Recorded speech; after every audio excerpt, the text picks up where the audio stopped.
Mais uma vez aqui no meu canal com você, Roberta Nasa.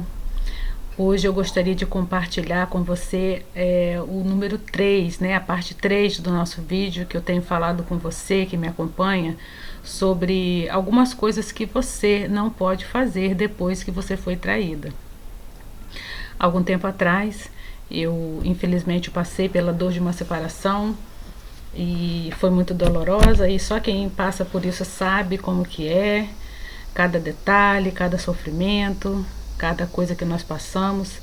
E através desse canal, Deus ele tocou o meu coração para eu compartilhar com você tudo aquilo que ele fez na minha vida, a superação que eu tive, a recuperação, a restauração em Cristo. E eu gostaria hoje de compartilhar duas passagens que estão na Bíblia com você, porque eu gosto muito de fazer esses vídeos sempre trazendo algo da palavra de Deus para você, porque verdadeiramente só Deus é que pode tirar essa dor que você está sentindo agora. O meu canal, eu gosto sempre de dizer, eu falo sobre restauração pessoal, a restauração após uma separação. Claro que existem muitas restaurações através de coisas que Deus faz na vida da gente, né? Muitas pessoas elas são restauradas depois que perdem um filho, depois que sabem do impacto de uma doença grave, às vezes perderam o emprego de muitos anos. São N coisas que passam na nossa vida e às vezes nós precisamos rever e repensar sobre a nossa vida, e às vezes Deus usa dessas coisas, na verdade, às vezes não, Ele sempre usa dessas situações para poder nos tirar do fundo do poço, quando a gente quer também, né? Mas eu estou compartilhando com você aqui um pouco da minha história e eu vou logo para a passagem da Bíblia, para esse vídeo não ficar muito longo. Hoje eu quero falar para você o que você não deve fazer logo após você saber que você foi traída. Eu quero compartilhar com você duas passagens que estão na Bíblia. A primeira está lá registrada no livro de Josué 6, capítulo 6, e está logo ali no versículo 3, Josué 6, versículo 3, que fala o seguinte: olha, agora você e os soldados, isso aqui é uma ordem que Deus estava dando para Josué, para destruir a muralha de Jericó, né? E Deus fala o seguinte: olha, agora você e os soldados israelitas marcharão em volta da cidade, uma vez por dia, durante 6 dias. E no versículo 4, na parte B, fala o seguinte: no 7º dia você e os seus soldados marcharão 7 vezes em volta da cidade, e os sacerdotes tocarão as cornetas. O 5 fala: quando eles derem um toque longo, todo o povo gritará bem alto, então as muralhas da cidade cairá. E lá, para a gente finalizar aqui em Josué 6, lá no versículo 20, fala o seguinte: ó, então os sacerdotes, obedecendo a ordem de Josué, né, tocaram a corneta. Logo que o povo ouviu este som, gritou com toda a força e a muralha caiu. E o outro texto que eu quero compartilhar com você está lá no livro de 2 Crônicas, capítulo 20. Deixa eu ver aqui qual é a parte que eu quero falar para vocês. Capítulo 20.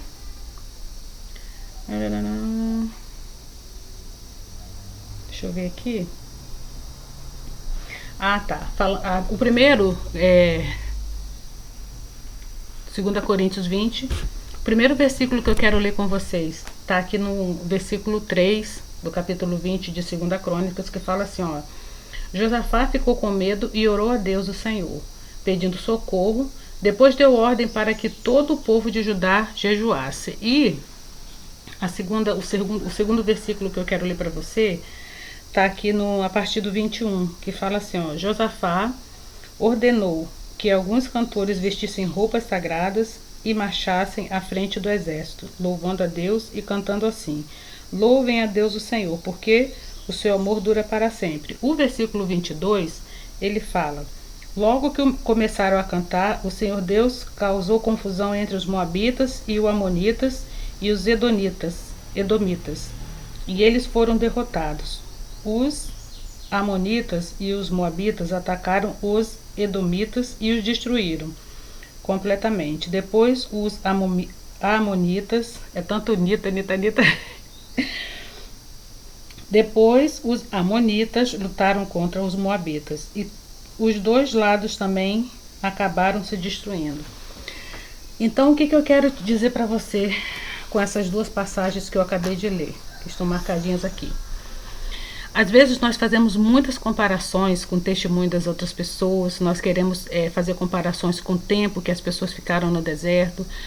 E então eu quero dizer para você o seguinte: Deus, ele age na nossa vida de forma particular e de forma individual. Às vezes nós queremos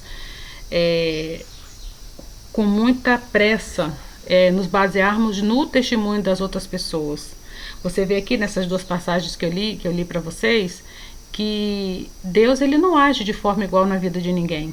Eu poderia dizer para você que milhões e milhões de exemplos que tem aqui dentro da Bíblia, mas eu preferi trazer só nesse momento esses dois para vocês, porque foi o que Deus colocou no meu coração hoje para falar, né? O Josué, Deus deu a instrução a ele de tocar, né, as trombetas em volta da muralha, deu a instrução do dia, da hora, de como ele iria fazer, quem que iria fazer, né, quem que iria junto com ele. Deus deu aquela instrução para ele específica naquele momento. E para o rei Josafá, através da consulta que ele fez a Deus, né, porque primeiro ele orou ao Senhor. Se lembra do vídeo anterior que eu falei sobre você primeiro orar ao Senhor, colocar diante dele as suas expectativas? Então o rei Josafá, ele primeiro orou ao Senhor, depois ele jejuou, e depois sim, ele fez tudo o que o Senhor tinha falado. O Senhor não falou para ele guerrear, né? E também Josué também não precisou guerrear. O Senhor falou para Josafá, o rei Josafá, para ele vestir os levitas, os sacerdotes, com roupas sacerdotais e roupas, né, de cerimônias, e simplesmente para eles irem à frente louvando. E eles foram louvando. Quando eles chegaram naquele campo de batalha, estavam todos mortos, porque os próprios inimigos brigaram entre si. Não precisou ele usar a força do braço dele, nem do povo que ia guerrear junto com ele para absolutamente nada. Você vê como é que Deus age, né? Então também é assim na minha vida e na sua vida também. Às vezes nós queremos pegar muita comparação, e isso também para nossa emoção é muito ruim, porque isso causa frustração na nossa vida. A gente querer se comparar não só com as ações de outras pessoas, de outros testemunhos, de outros tempos, o tempo de duração do deserto. Às vezes a gente fala assim, mas o testemunho de fulano foi pior do que o meu, a situação foi pior do que a minha e já foi restaurada. Às vezes nós queremos comparar, e isso é muito nocivo para a nossa vida. Isso nos causa danos, nos causa expectativas frustradas, porque a gente acaba se frustrando. Porque ao mesmo tempo que Deus age na minha vida, ele não vai agir na sua e vice-versa. Então um erro fatal que a gente comete sobre a restauração, né, de casamento, essa questão da gente se comparar com outros testemunhos, se comparar com outras pessoas, e a gente acaba também até se comparando, né, eu vou um pouquinho além, se comparando com a própria pessoa no qual nós fomos trocadas, né? A gente faz tantas comparações, a gente quer comparar o relacionamento, a gente quer comparar o que o marido da outra pessoa fez, o que a esposa fez. A gente faz tantas comparações e esquece de fazer o que Deus está falando com a gente. Então, exemplo de Josafá, exemplo de Josué, que você possa entender no seu coração, no seu viver, que realmente você precisa ter uma intimidade com o Senhor, buscar aquilo que Deus quer para você, ouvir mais o que Ele tem para falar, porque às vezes a gente comete um erro fatal, né? Quando a gente fala, Senhor, fala comigo, e às vezes a gente quer que Deus fale da mesma forma que Ele falou com as pessoas no passado, né? E hoje Deus, Ele além da palavra dEle, como sempre, né? Ele usa pessoas, Ele usa louvores, Ele usa situações, Ele usa a própria natureza para falar conosco. Nós é que às vezes estamos tão ocupados, tão apressados em querermos que Deus fale conosco de forma tradicional, que às vezes a gente não se atenta para aquilo que o Senhor tem para fazer na nossa vida. Eu tenho um vídeo muito antigo, acho que já tem mais de um ano que eu coloquei aqui. Eu vou ver se eu acho ele e vou colocar ele no link para vocês verem. Logo assim que eu comecei o meu deserto, né, terrivelmente, as coisas vão acontecendo de forma muito rápidas e também assim as coisas ruins, né, vão acontecendo de forma muito rápida. Parece que é um show, parece que é um contemplar, né, vamos dizer assim, de forma negativa, de coisas ruins que vão acontecendo na nossa vida. Muitas coisas ruins vão vindo e você não tem, às vezes, como resolver tudo na hora.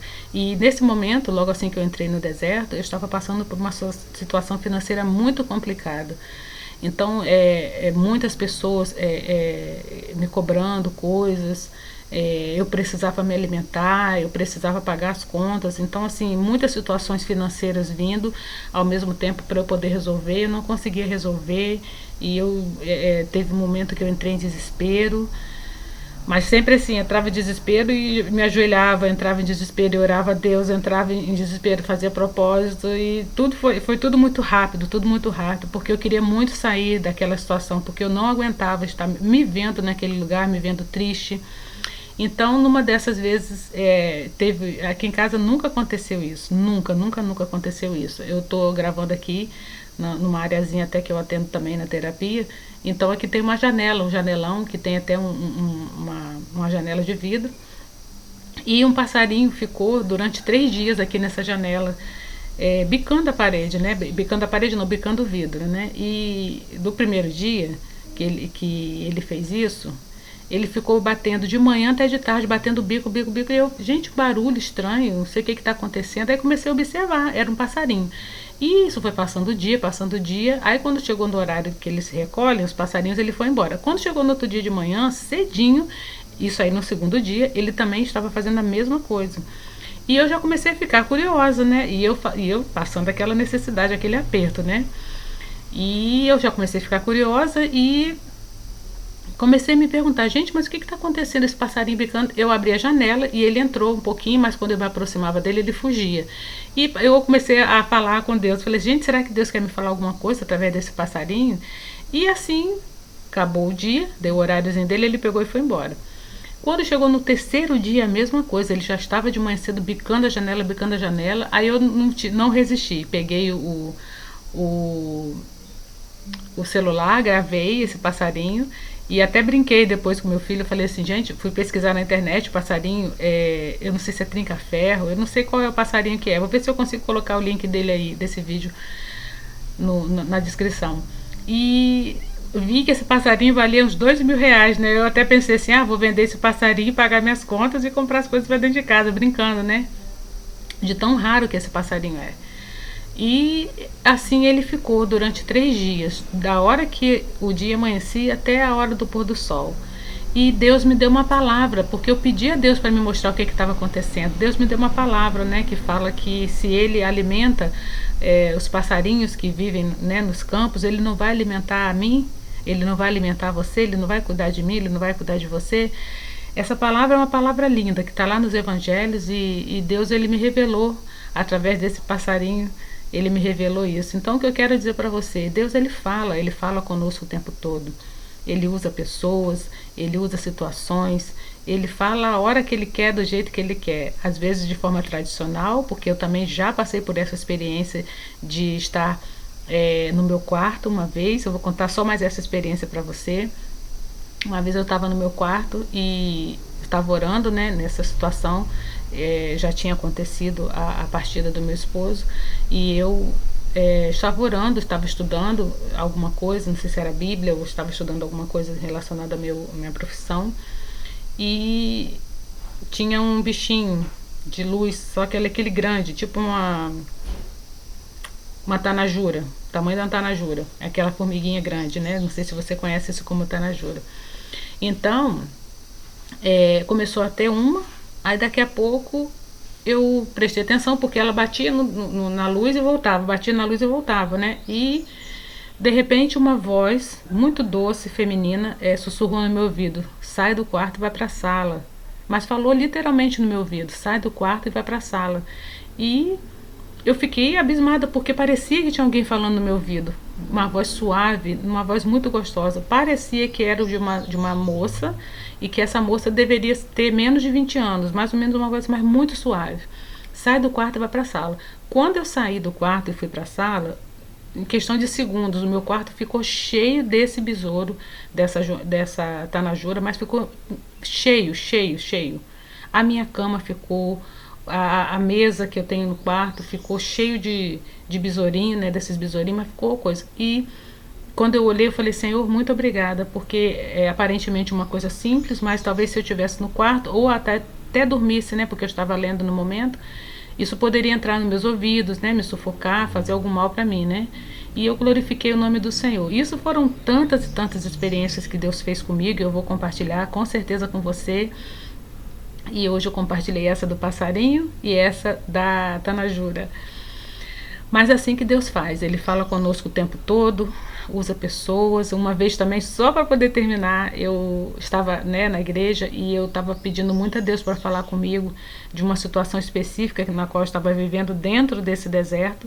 E eu conversei com Deus e quando eu fechei os meus olhos, eu só falei comigo mesma aquela situação. E quando eu fechei meus olhos, o louvor que a pessoa cantou na hora lá, o Ministério de Louvor, foi justamente a resposta que eu queria.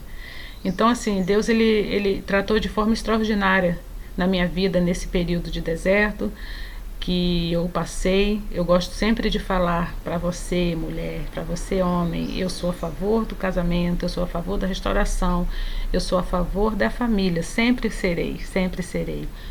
Mas antes de você se preocupar com essas coisas, preocupe-se com você, preocupe-se com aquilo que Deus quer fazer na sua vida, porque a primeira restauração que Deus vai fazer é em você. Você vai ser canal de bênção para a vida de qualquer pessoa que esteja ao seu lado. Se você não estiver bem, a pessoa que está do seu lado, ela não vai estar bem, ninguém vai estar bem. No meu caso, como eu tenho filhos, agora uma netinha também, depois desse deserto que eu entrei, Deus me abençoou com uma netinha linda. Então, Deus ele age de forma extraordinária na nossa vida.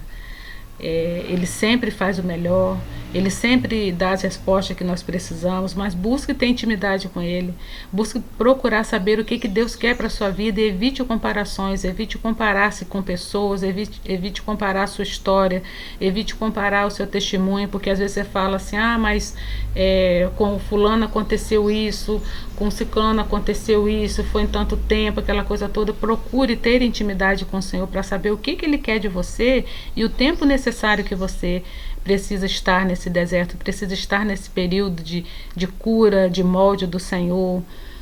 Hoje, eu vivo o melhor de Deus na minha vida.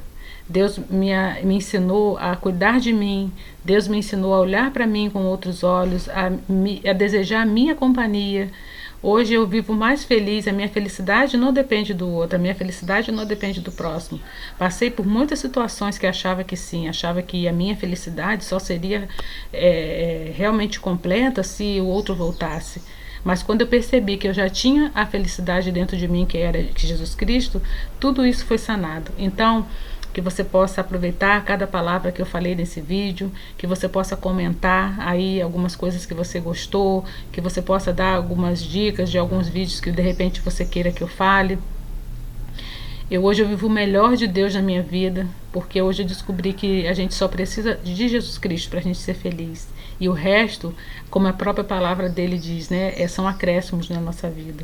Então que você possa pegar essa palavra, guardá-la no seu coração e colocar toda a sua expectativa, toda a sua esperança no altar do Senhor e não se compare com nada, não se compare com ninguém, porque você é a menina dos olhos do Senhor. Amém? Fique com Deus e até o nosso próximo encontro. Tchau, tchau.